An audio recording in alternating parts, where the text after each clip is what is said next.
यंत्रणेचा प्रमुख कोण राहतात तर विशेष पोलीस महानिरीक्षक पिंपरी संदेश हे यांचे प्रमुख राहतात आणि त्यांच्या अंडर खाली मग हे सर्व चालते. तर आता सर्वात महत्वाचं की वायरलेसमध्ये जे आहे वायरलेस विभागामध्ये प्रामुख्याने उपग्रह आणि अति उच्च लहरी जे अति उच्च जे ध्वनी लहरी राहतात तर ते प्रामुख्याने याच्यामध्ये वापरल्या जातात. आणि VHF सेक्शन मध्ये जे आहे VHF सेक्शन मध्ये प्रामुख्याने HF, VHF आणि UHF याचा दूरध्वनी सेट मध्ये याचा उपयोग केला जातो. आता तुम्ही म्हणणार HF काय आहे, VHF काय आणि UHF काय आहे. HF means high frequency, VHF म्हणजे व्हेरी हाय फ्रिक्वेन्सी आणि UHF म्हणजे अल्ट्रा हाय फ्रिक्वेन्सी. लक्षात. तर दुसरी गोष्ट याच्यामध्ये आणि आता तुम्ही म्हणणार सर याचा उपयोग काय आहे. वायरलेस तर आहे ठीक आहे, तुम्ही माहिती सांगितली कसं काय चालवायचं काय करायचं, पण याचा उपयोग काय तर सर्वसाधारणपणे तुम्हाला सर्वात महत्वाचा याचा उपयोग सांगतो की दूरवर ठिकाणी जे आहेत त्यांना आपल्याला संदेश पोहोचवायचा असेल तर आपण VHF द्वारे पोहोचू शकतो. 5 मिनिटं थांबा. आता तुम्ही जसं बघत आहे मॅडम सांगत आहे कंट्रोलला त्यांना थोडं माहिती द्यायची.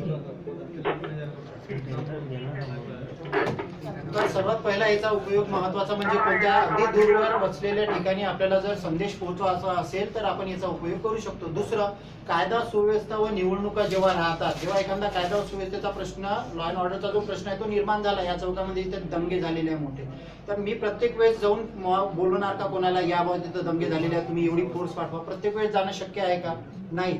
तर आम्ही काय करतो VHF द्वारे, जसं आता हे VHF आहे आलं लक्षात, याला प्रेस केलं इथे लाल बटन दबणार, ते बघा तो बोलत आहे तर लाल बटन तिथे प्रेस होत आहे ना लाईन, तर तसाच मी यांना फक्त इथून मला कंट्रोलला कॉल देणे आहे की आपलं यवतमाळ ग्रामीण कॉलिंग टू कंट्रोल, पण कंट्रोल रिप्लाईंग म्हणणार, रिप्लाईंग म्हटल्यानंतर मला सांगणं आहे की सर मॅडम इथे दंगे असे भडकलेले तुम्ही तात्काळ जे आहे QRT वगैरे ती इथे वा आमच्या घटनास्थळावर पाठवा. तर अगदी 5 किंवा 10 मिनिटांमध्ये इथे काय येणार फोर्स उपलब्ध होणार. मला कळलं याचं महत्व. मग कायदा सुव्यवस्था आणि निवडणुका जेव्हा राहतात लोकसभा कोणत्याही म्हणा ग्रामपंचायत झालं तर तेव्हा त्याचं जे महत्व राहते एखाद्याला माहिती पोहोचवायची आहे, कुठं तात्काळ बंदोबस्त बोलवायचा आहे, काही झालेलं असेल तर आपल्याला कळवायचं आपण याद्वारे कळू शकतो. आता तिसरं, एखाद्या ठिकाणी या चौकामध्ये आता ट्रॅफिक जाम झालेलं आहे, आपण सांगणार कसं ट्रॅफिक जाम झालेलं आहे आणि करणार कसं. आता समजा एक या दर्डा स्क्वेअर पासून तर समजून घ्या रेवती जी आहे हॉटेल तिथपर्यंत ट्रॅफिक जाम आहे, मी एकदम रेवती जवळ उभे आहे आणि एक दुसरे सर इथे दडा नाक्यावर उभे आहे, तर मी सांगणार कसं सर पिवळ्या रंगाची गाडी आहे ती आडवी आहे त्याच्यामुळे ट्रॅफिक जाम होतं. शक्य आहे का. माझा आवाज जाणार का एवढ्या दूरून नाही जाणार. मग आम्ही काय करणार ते वॉकी टॉकी उचला त्याला वॉकी टॉकी म्हणतात. लक्षात. एक माझ्याजवळ राहते आणि एक दुसऱ्या व्यक्तीजवळ. आता याला एक बटन आहे ते जर मी प्रेस केलं तर इथून मी त्यांच्यासोबत डायरेक्ट बोलू शकतो की नमस्कार सर अशा पिवळ्या रंगाची गाडी आहे, त्याला तुम्ही जर सरळ केलं तर इथून ट्रॅफिक निघू शकते, क्लिअर होऊ शकते. मग ते काय म्हणणार मला बटन इथून सोडावं लागणार, मग ते प्रेस करणार त्यांच्या वॉकी टॉकीचं आणि नंतर मग ते मला सांगणार ठीक आहे सर मी जाऊन बघतो. आलं लक्षात. मग ते सांगणार सर पिवळ्या गाडीमुळे नाही तर लाल गाडीमुळे ट्रॅफिक जाम आहे, मग मी जाणार तिथे. तर अशा पद्धतीने एकमेकांमध्ये कम्युनिकेशन आपल्याला करता येईल. त्याचा तिसरा उपयोग जसा आता रात्रीला आमची गस्त वगैरे राहते तर त्या गस्ती दरम्यान आम्हाला याचा उपयोग पडतो.